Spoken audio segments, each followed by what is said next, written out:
Hello, everybody, and welcome back to Between the Ropes TV. It is one of the biggest fights, some would argue, of probably the year. To be fair, definitely of the year so far. If you're an English boxing fan, should we have seen this fight 5 years ago? Yes. Are we glad that it's now happening? Still, yes. Of course, we're on about Khan versus Brook, which is taking place this Saturday. Guys, before we jump into this fight preview, please make sure to hit that like button. And also subscribe to the channel as well. I think this is going to be an interesting video because we've got the guy next to me. I've done it the wrong way there. Who is very excited for this fight. And then the Smee-Verts, I'm excited, but I've got a bit of calling out on both of them to do, to be honest. Josh, this is something that should have happened 5 years ago. We've got it now. How excited are you for the fight? I am excited. Don't get me wrong. I totally agree with what you're saying. You know, it should have happened 5 years ago. Possibly, as far back as 10 years. In fairness, there is a case for it. But particularly from sort of 2014 when Brook was a world champion, that sort of eliminated Amir Khan's claims. What have you got really for me? There's no point. But it's here. Let's just be excited that we have got it. Breaking the fight down a little bit, because I know you're itching to sort of slag everyone off, but this is still a big fight. Both fighters are 35 now, so as much as people are saying, oh, Brook's over the hill, Khan's over the hill, they both are in reality, which for me makes it still a fair fight because, it's not someone in their prime going against someone past it. They're both at the same stage of their career. They're both probably going to disagree, but reality, it's the biggest payday for both that they can both get. It's probably the only thing they'll agree on because they both hate each other, don't they? That's clear to see. Yeah, well, I mean, you had Amir Khan today saying, Brook's punch resistance has gone. He's only in it for the payday, which is ironic with how many bad knockouts Amir Khan suffered to start talking about punch resistance. But I think the payday's there for both of them. It is Amir Khan who's been talking a lot in the build-up about paydays he's previously had. But, Brook now, 39-3, 27 stoppages. In fairness, all three are stoppage losses, but he's lost to Golovkin up at middleweight. There's no shame in that. The eye injury suffered, obviously, I think has hampered the rest of his career since. Yeah. He's lost to Errol Spence and Terence Crawford. For me, when he fought both of them, he shouldn't be anywhere near welterweight. He's a light middleweight, clearly, 147. You could tell, particularly in the Spence fight, after 8 rounds, his engine had gone and the weight cut had just done too much. But he wanted to defend his title. It was at Bramall Lane. I understand why you would go for that fight at that point. The Crawford fight, it was a big name, but that one makes less sense to me. But you look at his wins, and now I'm a massive Kell Brook fan. I have been for as since I heard of him. I am a fan of his. He beat Sean Porter, who I think most people would regard as one of the best welterweights of this era. He's probably one of the best after the best. But he's in that bracket. He's in that top tier bracket. He's the only one really who's fought them all. Win or lose. Could I just say, I think the reason they both hate each other is because they see each other in themselves. And I think the reason for that is both of them got to a certain level, which is a very good level, as you say, beating someone like Porter. But when the chips were down, when they had to beat the big players, they lost every time. And I think it's as simple as that. I really do. I think they both don't like each other because when they look at each other, all they see is their own failings, like when they look in the mirror. And that's what they see when they're looking at each other. They see their own failings. They see the fact that despite beating some good names, when it came down to what really mattered, those big, in obviously Brook's case, especially the big American fighters, neither could get the job done. No, more that applies far more to Amir Khan. Let's break down his losses. Oh, it does, yeah. Canelo, and they took weight. It was a catch weight of 155, so it was only just above light middleweight. In fairness, Terence Crawford, and in fairness, Crawford stopped Brook. Khan quit against Crawford, with that low blow, and then he just didn't fancy it, did he? He thought, I'll take my £4 million, I'm out of here. He then got stopped badly by Danny Garcia. The Lamont Peterson, there's the drugs test, and there is a question mark, so I'll give him a pass on that. And then a really savage knockout quite early doors against Brady's Prescott. So if we're talking about failure on the biggest stage, Khan's the one. Yeah, Crawford, Garcia, Lamont Peterson, Bradis Prescott, all at your own weight division. Go back to Kell Brook, first big loss, Golovkin, up 2 divisions against the most feared man on the planet at the time, pound for pound, against Terence Crawford and Errol Spence. Both times, there's strong cases shouldn't have even been at welterweight.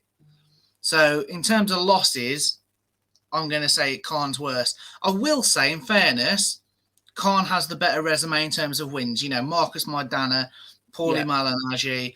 Okay, he was older, but still, it's kudos for beating a legend like Marco Antonio Barrera. He also had that little run, Chris Algieri, Devon Alexander. So he has beat the better names, in all fairness. Brook's only real standout win at world level is Sean Porter. He's then beat the likes of Matthew Hatton, Senchenko, Zarafa, I suppose, has gone on to do Josh, bigger things. I think obviously because of the losses, what people will probably say, and you know, they probably would put Brook as the favourite. I think a lot of people would, but you picked on something quite key earlier on about obviously the Golovkin injury. He was never the same after that. Of course, I feel like those 3 like losses, the Golovkin, Spence, and Crawford one, all did their damage. Remember when we saw David Hay step into Bellew for the second time, and this was a guy that had clearly was nowhere near the level that we knew David Hay could go. I think Bellew even since said in himself he would struggle to beat a prime David Hay. He met him at the end of his career. Is this going to be potentially a case for Kell Brook? Because is this going to be a case that Kell Brook, unfortunately, he's just going to be that far swept from what he originally was? Could that play into obviously Amir Khan's hands? Yes, yeah, it does, because clearly he's put, you know, as we did see with Crawford. I mean, in fairness to Brook, I had him definitely winning 1 of the 4 rounds, possibly 2 of them. So he can still box. But when Crawford did go for it and start unloading, yeah, you could see, you know, the injuries, the losses, they've took their toll. But I'd say also the same for Amir Khan. Kell Brook hasn't quit, and I know he got accused of it against Errol Spence, but it's a common theme, and Billy Joe Saunders sort of confirmed it. With the eye socket injury that he sustained against Golovkin and Spence, if you only seen out of one eye, you can carry on. If, you know, that's fine, we can live with that. But when you've got double vision, you've basically got no vision. So did he quit? You know, he's got kids at the end of the day, and as much as you want to go out on your shield, at the same time, there is life outside of boxing. So I'm not going to sort of slag him off. Deontay Wilder. Well, exactly, yeah. Oh, God, no. You always find a way to drop Wilder into a video. Well, you literally used his quote of not going out on his shield. I was like, this is the chance to mention Wilder. Shocking behaviour. Obviously, I mean, look, it is still going to be a massive fight, isn't it? Yeah. And I think it's one the fans are going to be looking forward to. Obviously, maybe both fighters are past the best. I'm going to ask 2 different questions here, and I'm going to give my response as well. Is there a fighter that you want to win this? And is that fighter also the fighter that you think will win it?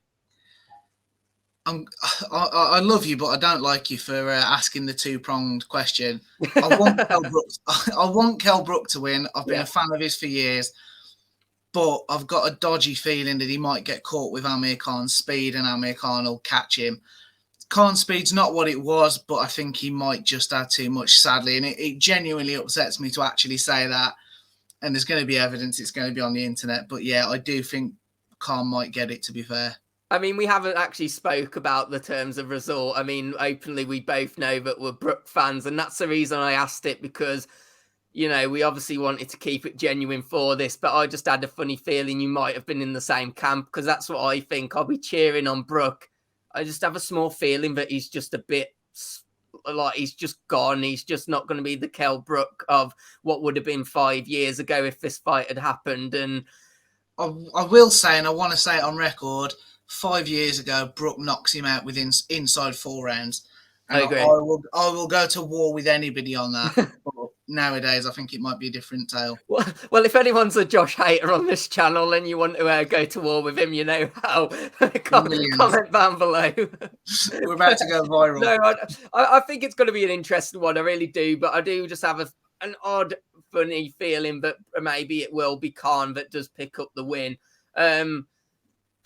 I don't want it to happen, though, I'll be honest, because I want Brook to win. I've never really took to Khan, and that's just me being honest. But I think it's going to be an interesting fight. I just hope we at least see them at some form of their former best, and maybe not just one of them just completely gone. I hope it is a battle. I hope it's a brawl. It should be. And it's going to be a good fight. And of course, we've still got an undercard as well, haven't we? Which is ever changing, but there is some big names on there, isn't there?